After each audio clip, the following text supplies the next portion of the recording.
Welcome back to another episode of the Bourbon Lens with your host, Jake. Scott is off doing something else today, and so I'm going to be leading the conversation solo, but don't worry, I've got two guests to fill in all of the gaps. And we are talking about Bourbon Lore. You may have heard of them, you may not. You're going to learn the lore today. Either way we go. So sit back and buckle in to the latest episode of the Bourbon Lens.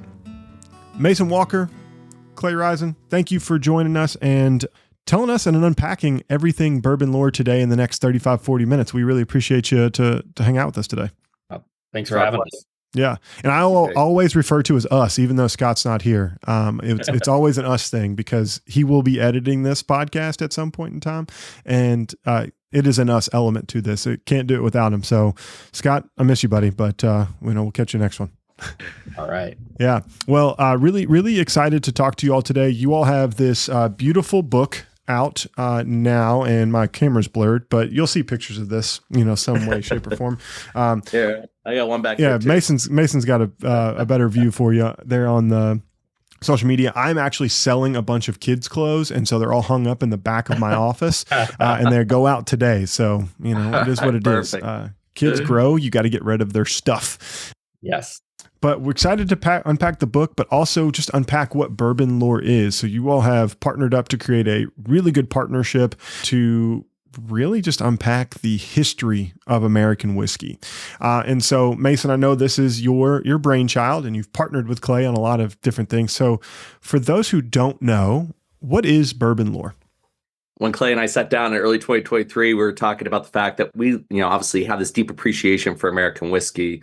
But if we want to be able to not just sip bourbon, if we want to be able to live this element of lore, adventure, and this kind of experiential side of what American whiskey could represent to us as fans that have been around whiskey for a lot of years, what would that look like, right? And I would say ultimately it came down to, could we bring this community together of enthusiasts, of collectors, of connoisseurs, and create these unique experiential kind of environments or activations where we're able to experience American whiskey in a whole different way that maybe wasn't being offered in a traditional visitor center environment at a distillery in Kentucky. And that was honestly kind of the beginning of what we were dreaming about. And then ultimately there was another component, which was we've had this fortunate opportunity to sip on, for the better half, I would say, of a century of different American whiskeys, from Clay's collection to mine to the experiences we've had.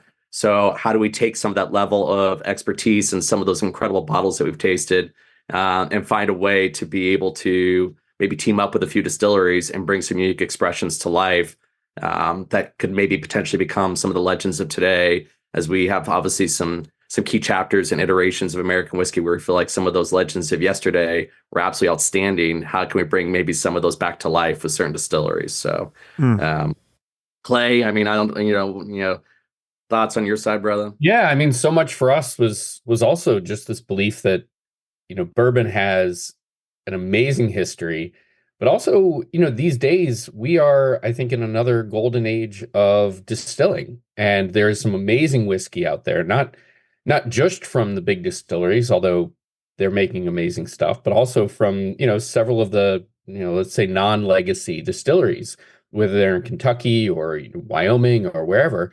And so in addition to creating partnerships with, some of the leading legacy distilleries, we also wanted to go out and find out, who are the people out there who are making, new lore, who are telling the stories and creating the whiskey that we want to be associated with, so we really kind of laid out a 2-track approach in that regard. Well, yeah. And I flipped open the book here, right? We talk about old lore, right? Like A. Hirsch 16, right? This is like the grand poobah of whiskey that a lot of people will try and have. And I've been lucky enough to have it actually in the Bardstown Bourbon Company's tasting room with the Hirsch team. So I've been lucky enough to unpack this bottle and talk about old lore there. But like the new lore you mentioned, whether it's outside of Kentucky, where a lot of great producers are, but understanding like there's great whiskey in Colorado, Wyoming, Texas, Arizona, Pacific Northwest, right? It's all over America now. and we've expanded to 3,000 distilleries. And so there's a lot of new stories to tell as we go back. And I agree with you, a new golden age for whiskey in America.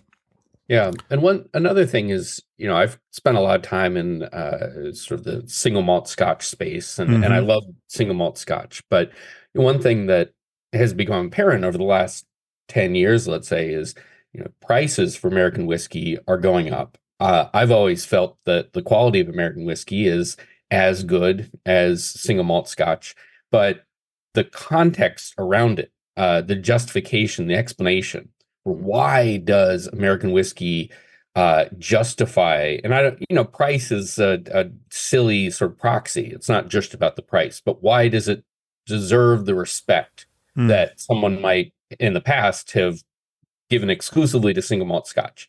And so I think that's another sort of, guiding light for us, is to help really underline why American whiskey is so great. Not only the heritage, but also the quality and the just the exceedingly high standards that even today's producers bring to their product. Yeah, no, I think that's completely right. And Kentucky and Scotland, very similar in a lot of ways, but completely different in a lot of other ways too, right? The way the whiskey is made, and a little thing called Prohibition just kind of kicked us in the teeth for a little bit. Yeah. Yeah, it's hard to imagine what it would be like without that, where we would be. For sure. Maybe these bottles would have been more readily available, and Mason wouldn't be the only cool guy with all the, 2,000 bottles behind him. So Mason, you have this idea of telling this story, right? But what's the story of the first one or the first lot of bottles that got you so interested into the American spirit? Yeah, it's a great question, and quite a few people have asked, what is the deal? Like, where and how did this affinity and this passion for American whiskey come from? And I've shared, Clay and I've talked about it quite a bit, but I think ultimately it's helpful to know there's key places, moments, or people that have had an impact or an influence on you in your journey. And for me, our family has been in Arizona for a long time, right? Since territorial days. And we had a cattle ranch that we settled in the 1800s up in the northeastern part of the state. And our original family homestead is still there. But I had this unique upbringing where basically I was raised in an antique shop, Country Emporium. And when your bedroom window literally looks into an antique shop as a kid, and you've got a dirt parking lot and stagecoaches and wagons, and obviously you can see some of that in the book, right? With Country Emporium in there. I didn't necessarily realize it at the time to the entirety that I do today, but when you are continuously having someone come into, your life and into your home, sharing something they have a deep passion for, that isn't just a product or something that they want to sell for a certain level of margin, but really it's been something that's been a part of their family's journey, their legacy, their history, and they're so proud to have the heritage and the history live on. But also this like element of the lore or the story behind, this wasn't just a saddle. This was a saddle that was given to them by, the San Carlos Apaches in the 1920s. And, there's great-great-grandfather won two rodeos with it in, Holbrook, Arizona. And like that lore around that particular saddle is what I fell in love with growing up in Country Emporium. And then ultimately, I would say the third piece for me was when you're traveling, because back then you had to pick, right? Like there was no internet. So you had to be literally an American picker, and you would drive around, to these cattle ranches that we'd go to old mining towns, to ghost towns, and the communities that are out there that truly welcome you in because you have something that you appreciate together, which is some of the history of that town or some of the families, some of the ranchers that are out there. I loved, right? Yeah. So when I first saw it of what American whiskey represented, it was in this, period around 2010. And it was really, I would say, a few key moments and expressions that were pivotal to me and like my change of, wait, I thought Scotch was pretty tasty, but this right here, because when you grow up on these ranches, let's just say, Jake, you're sipping a little Jack, a little Uncle Beam, a little kick of chicken, but that was about it, right? Yeah. I used to make country pops for my grandpa with a handle of Jim Beam that he'd keep in his toolbox in the back of Old Blue. But I had a Rittenhouse 21 year back in like 2000 and somewhere around 2012 at a restaurant in Portland called Urban Farmer. And I just remember being, just blown away. Like, just what is happening right now? Like, I cannot believe I'm tasting something that is absolutely extraordinary in the way that it is. And I'd say that 21-year Rittenhouse really started kind of this journey for me to understand what American whiskey can really represent and taste like. And then, it was a quick rabbit hole that I fell down from there. It's an easy rabbit hole to fall down. And in 2012, when whiskey was readily available in America, right? I just turned 22, date myself here a little bit. I'm obviously younger, but I could go in and I could get a bottle of Weller 12, $24 sitting on the shelf. And right next to it would be, old Rip Van Winkle. Got to, use the proper terminology here. I'm with the right people. So 10-year old Rip Van Winkle, and then lot B, 15 and 20. 23 would be hit or miss if it would be sitting in there on the top shelf. And they were all for like under $150, right? So how things have changed in 13 years and how the American consumer has gravitated towards whiskey. And wanting to know about the American spirit. I think that is the most curious thing of all, is how many people want to know about their granddad's pour, or, what is this legacy distillery? Why are this bourbon trail thing, right? It's just, it's an insane thing that's happened in the last 13 years that I never thought I'd see take off here in Kentucky, to be honest. Yeah, I mean, Clay's been around and written about quite a few different chapters and eras, but it's extraordinary, and I think we should be all incredibly grateful and proud of a spirit that has done what it's done in the last 10 years. So yeah, Clay, from an editorial perspective, I mean, you've covered whiskey for quite a while. What's it like for you to see this age of growth and change in the American spirit from, 6 heritage distilleries, not too far long ago to now over 3,000 here in America? Yeah. I mean, I think one of the things that I take away most from covering the industry for so long is just humility, because at many points I thought things can't get any bigger or better or more expensive or more fun or whatever. The boom is going to end, the bust is coming. I've thought that for a long time, repeatedly being proven wrong. And so, what's, I think, just, to me, that's, I'm happy to be wrong. I'm happy to, have things continue to go well. And, I mean, it I think really speaks to American craft and the values and standards that go into that. So much of what we consume these days, even our food, is comes from overseas or is made in an industrial process. And so to have something like whiskey, American whiskey, that is made in exacting standards and made in places that have legacies connected with them, I think is just so, it's in a weird way new to people, because people are not used to that, but they're also, I think most Americans are aware that that's how things used to be, and that there is pride to be taken in having something that's American made, that's quality. And so the launching point for that then becomes, let's find out more about it. And so I think that's been the engine for so long that I've watched and been able to be a part of, and it's just it's a wonderful story to be listening to and to helping to write.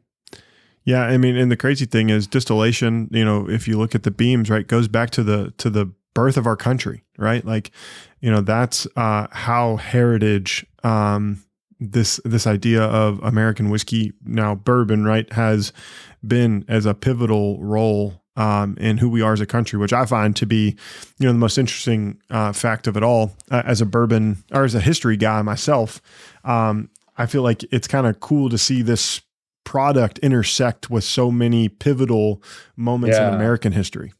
Well, and if you ever want to really piss off a Scotch fan, remind them that Scotch as an aged product is not older than bourbon. I mean, both of them, before the early 19th century were unaged products. I mean, bourbon didn't exist, and what we think of as Scotch or what was made there was, mostly unaged whiskey. Yeah. And it was only in Scotland when men started to make an aged product. So what we know as Scotch is a relatively recent creation, and jaws will drop and words will be exchanged, but it's incontrovertible.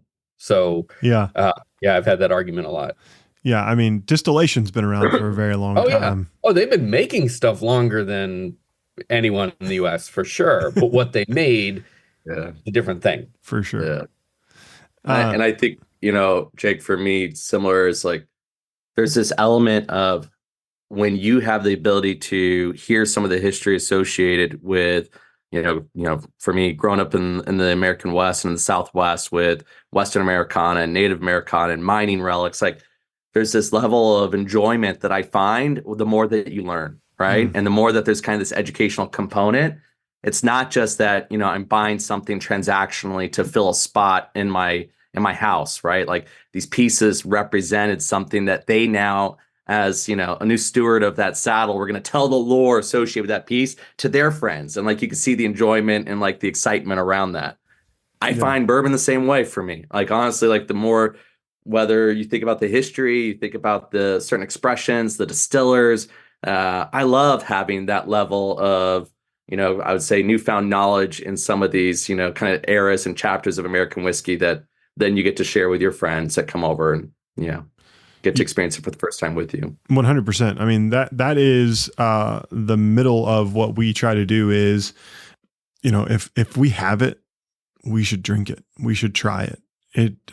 There's special things for special moments, right?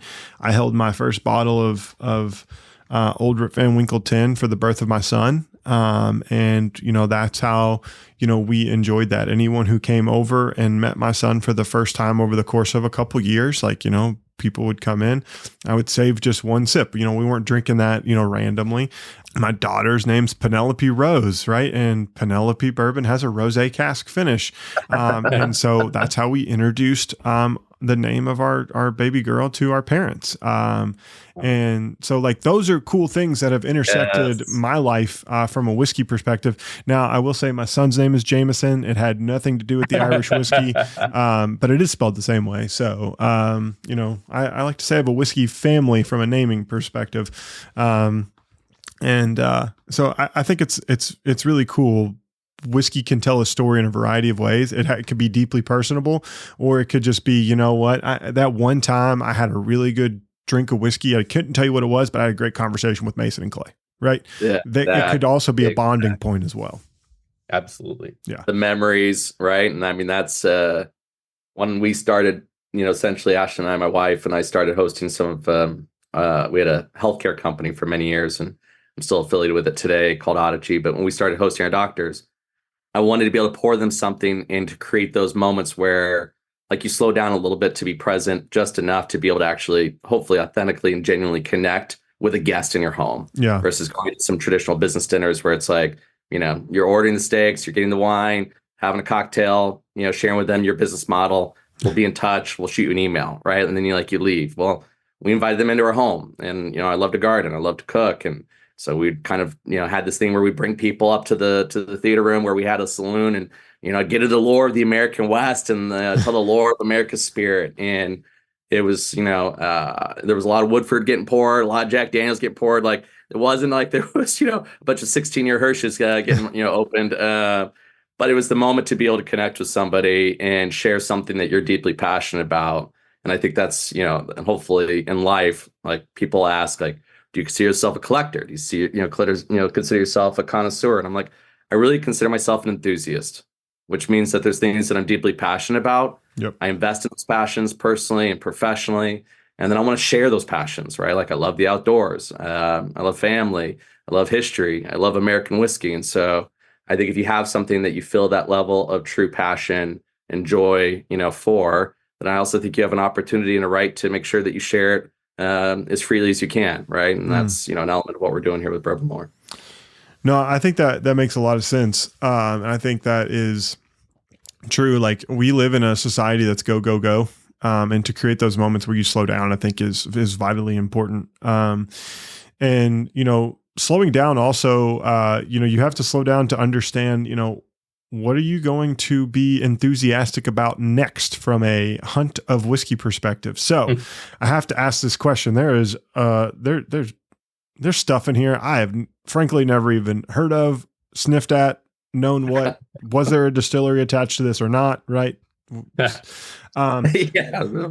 still to be determined with some, but curious, what was the one that was like the golden unicorn for right now that you tracked down? You mean of a contemporary, relatively recent bottle, or any of these? I mean, there's 300 plus bottles in here, and there's you all have, is there one that comes to mind of like, if you are truly enthusiastic about this and you're really kind of working at it, what would be and it doesn't have to be the most rare bottle, but what was your golden goose? I mean, speaking personally, I think some of there are a couple of bottles from the 19th century in there. Yeah. And, I guess that's unicorn of unicorns. But to me, as items of history, those are just amazing bottles. The Green River, that back then would have been a relatively common bottle to find on the shelf if you were around 130 years ago, but it's so well preserved. Yeah. It you can look at that and think this is exactly what someone would have purchased back then. And truth be told, we have not opened that bottle. That is so untasted, but it has a great reputation. Someday we will, and I'm extremely excited about that because that all the bottles in the book are pieces of history for sure. But to me, that's a piece of history that really speaks to me, especially because now the Green River Distillery is back up and running and has a heritage that they've really that they've grabbed onto. And I think it's really cool to see Green River today making really good whiskey and using some of the same facilities to the extent that they can.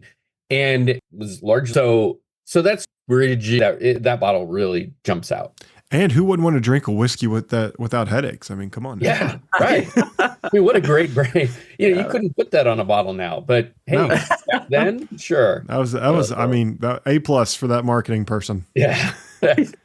No, I was in Portland at a conference with Nike a couple of weeks ago, and there's one of the top designers in the United States called Tinker Hatfield, and he played a big role in the Jordan brand in launching that.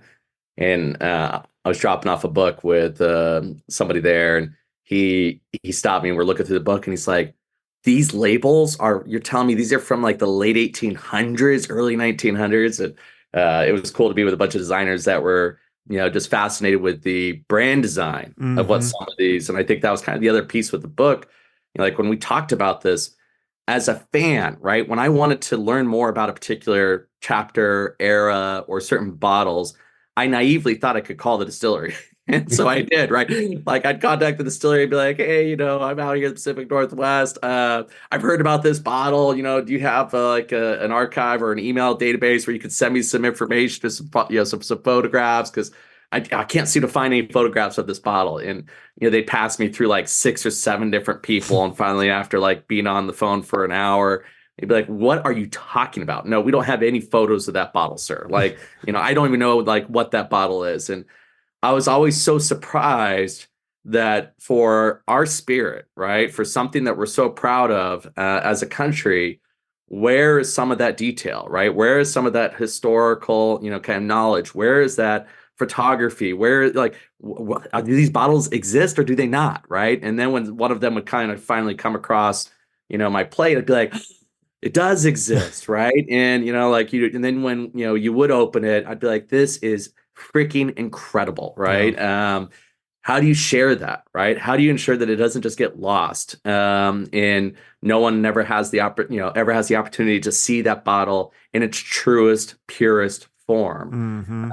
And so when we talked about the book, for me, sincerely, like I shared with Clay, like as a fan, a massive fan of American whiskey, we want something to where you can see and experience some of these legends from the last 100 years of American whiskey, to where, like Jake, we spent with a museum grade photographer. We thought it would take a month. We maybe underestimated the scope of the project, but we picked out our 300 favorite bottles from the collection that, to me meant something to us. And we wanted to narrow it down to the top 100, but we really couldn't. So we started with this top 300.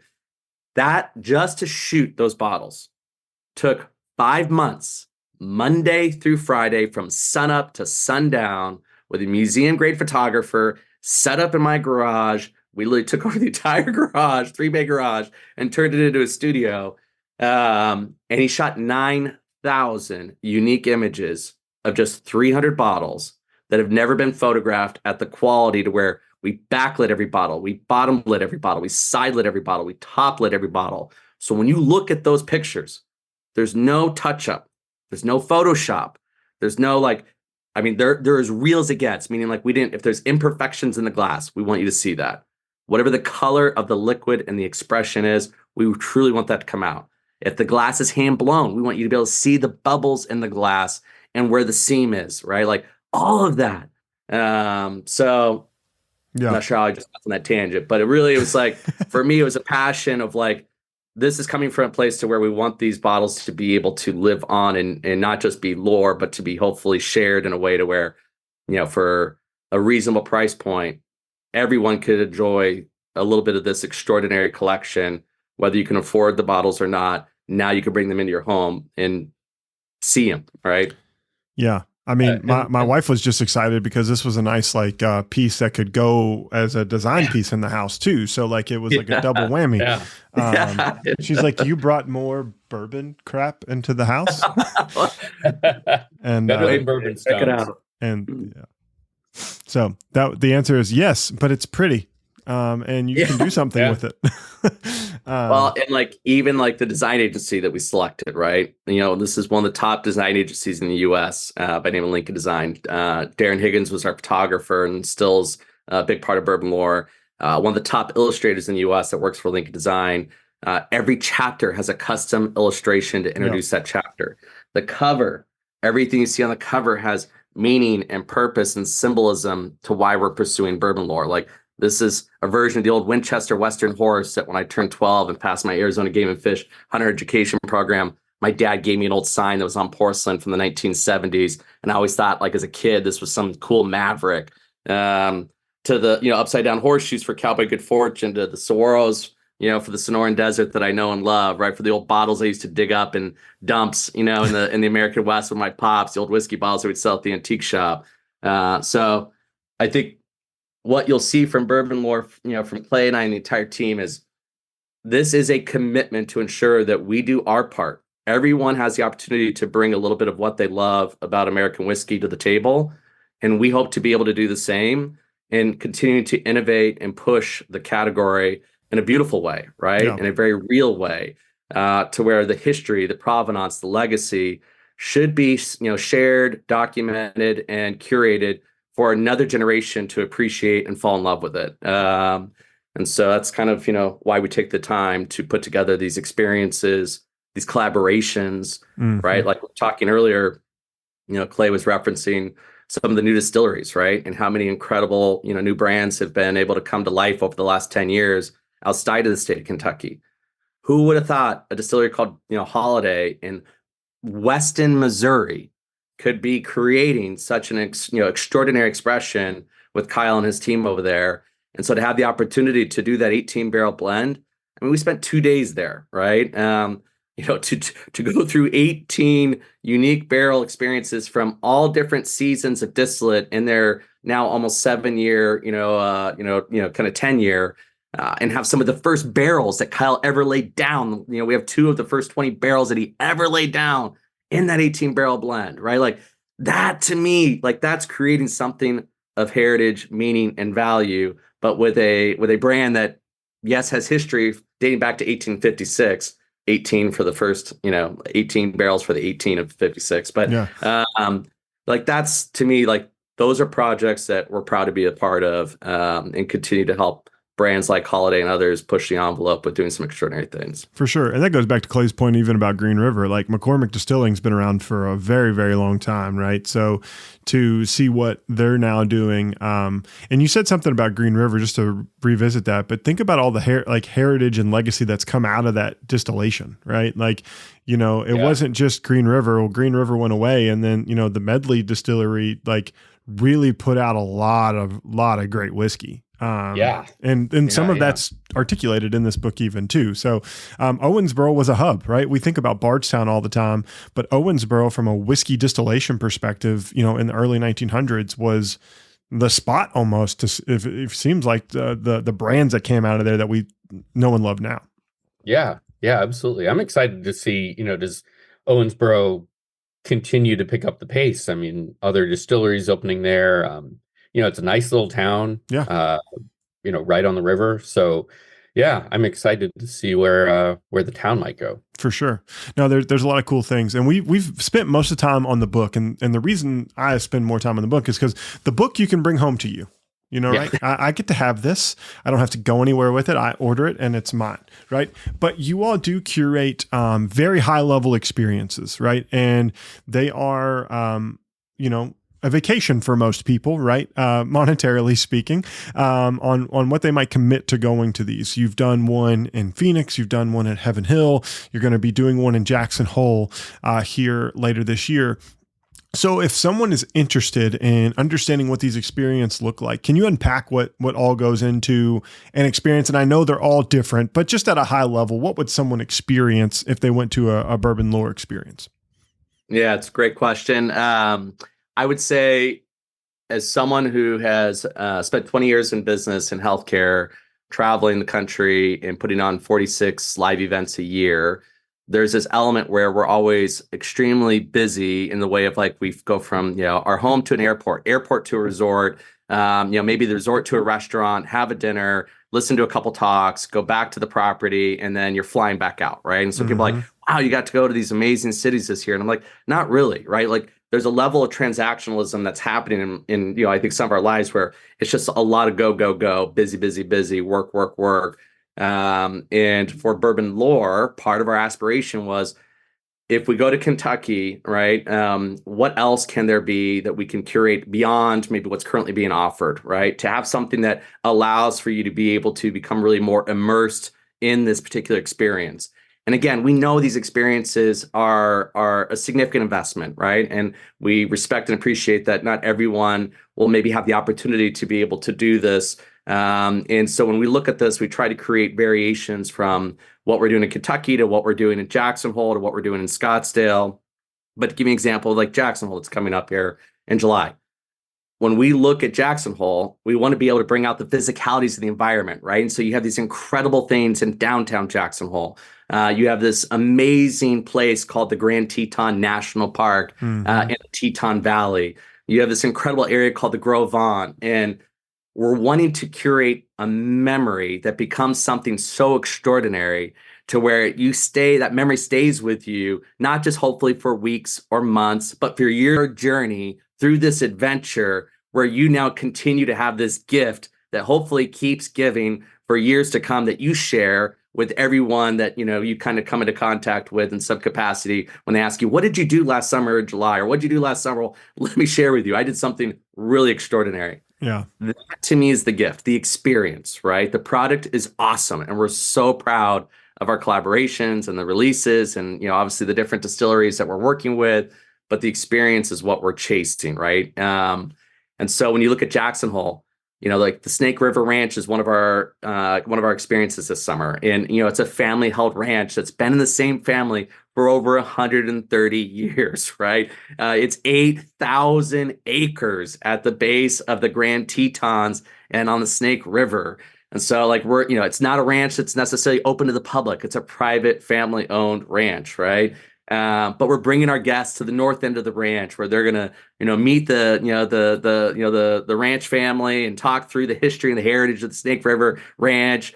And after we get kind of a little tutorial of the ranch and take some side by sides out, we're then going to basically put in some rafts on the north end of the ranch, and we're going to have a float trip for 2 hours down the Snake River at the base of the Grand Tetons, throwing some lines in, talking to our guides, taking in, hopefully, you know, some of the incredible wilderness, maybe seeing a moose, or maybe seeing a grizzly there. You never know what you're going to come across in the Teton Valley. But we're going to end up pulling off on the south end of the ranch. And then our guests are going to get to experience this incredible fly fishing kind of tutorial and learn how to fly fish for a couple hours with some incredible wranglers.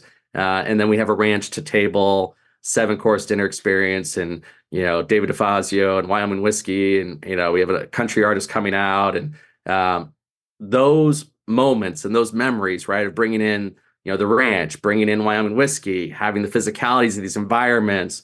Those are some of the adventures that we're chasing. And, you know, like the Heaven Hill experience, to have the opportunity when we talked about going to Kentucky. I mean, the Shapiras are an incredible family that have had such an extraordinary impact in American whiskey. And when you think about some of our favorite expressions, you know, over the last, 20, 30, 40, 50 years, Heaven Hill is just, I mean, it's iconic, right? For sure. To have the opportunity to help tell their lore, it also feels like a real honor for Clay and I and the Bourbon Lore team. And so I think what our guests appreciate is we're really about ensuring the lore of those that we're essentially wanting to amplify and help tell their story in an extraordinary way that maybe they don't necessarily get the chance to do as Heaven Hill in their visitor center every day to hundreds of people. But could they maybe, once or twice a year in this really special way, be able to share their family's lore and their appreciation for American whiskey in something that goes beyond the visitor center? And could Bourbon Lore be the entrusted, kind of friends and family to be able to help them do that? And that's where, kind of the heart comes from some of our experiences. For sure. No, it sounds amazing. Where could someone who is very interested in this go to potentially sign up to be a part of one of these experiences? BourbonLore.com. That's it's the place. So we started sharing some of the collection on BourbonLore.com. So you'll see that there's a pretty extensive bottle gallery that Clay and I and the team continue to work on that's there. But we also have a section on the site where we really get into our experiences that we're hosting. And you can register there or request more information and get access to some of the program collateral. And what about the book? Where can people find the book other than bourbonlore.com? Can they get it on Amazon or anything, or is it just only available there on the website? It's available on Amazon. It's out in the wild in bookstores. I saw it this weekend at my local bookstore. Nice. And I think a number of distilleries carry it. So, find it wherever you find great books. Yeah.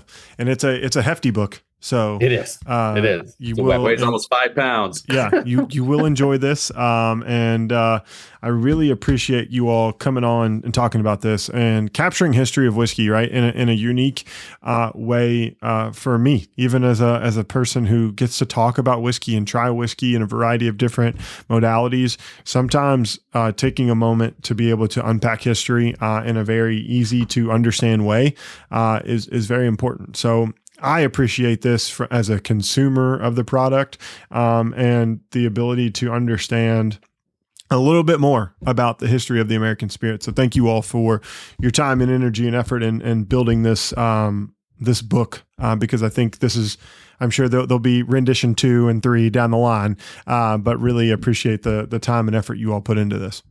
Oh, well, thank you very much. That's very kind of you to say. Yeah. It's our pleasure. And, I think you'll see Bourbon Lore is great is greatly, or I should say, appreciates and excited about what American whiskey's been able to accomplish. But we're just excited about where it's going, right? Yeah. And so if we could be a part of helping continue to evolve where American whiskey grows and the communities it reaches, then we're stoked and fired up. So thank you for including us today, Jake. Of course. Appreciate it. Well, Mason and Clay, thank you as always for spending some time with us. Everybody, thank you for listening to this episode of the Bourbon Lens. Again, if you want to know more about Bourbon Lore, go over to bourbonlore.com. You can follow them on social media as well. And if you want to know more about us, go over to Instagram, Twitter, X, I guess, and Facebook, YouTube as well, at Bourbon Lens. We'd love to have you join the conversation there. And until next time, cheers.